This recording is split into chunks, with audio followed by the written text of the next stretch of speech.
Good morning mga lods. For today's video, gagawa tayo ng homemade pizza.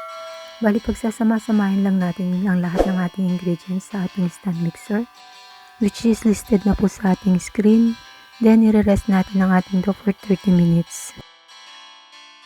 At sa ating mga toppings, kakailangan natin ang pizza sauce, onion, bell pepper, bacon. Meron din tayong cheddar cheese, mozzarella cheese, at saka pineapple.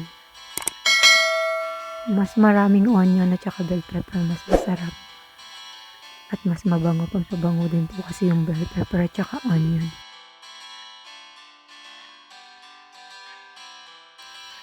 Then, ilalagay na natin sa ating pizza pan yung ating dough na nirest natin kanina.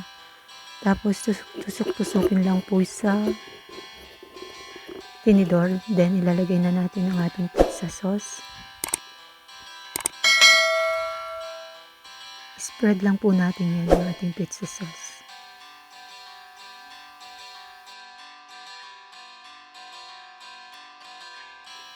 Tapos, ilalagay na natin ang ating cheddar cheese at ang ating mga toppings.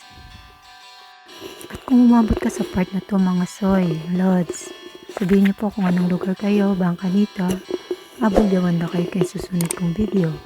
Diba? Thank you. Nandiyan ang ating pineapple, bell pepper.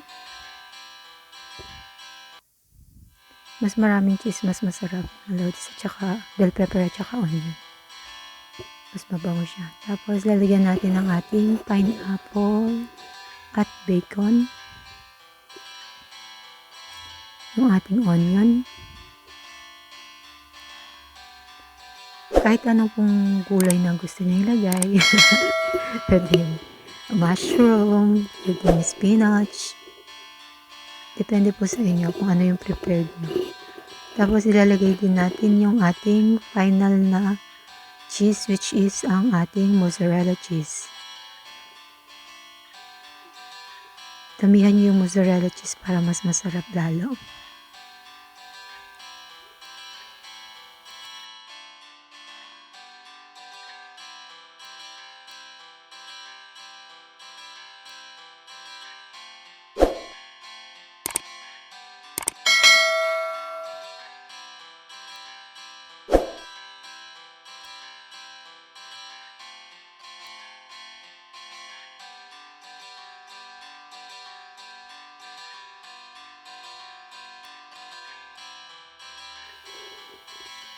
Ayan.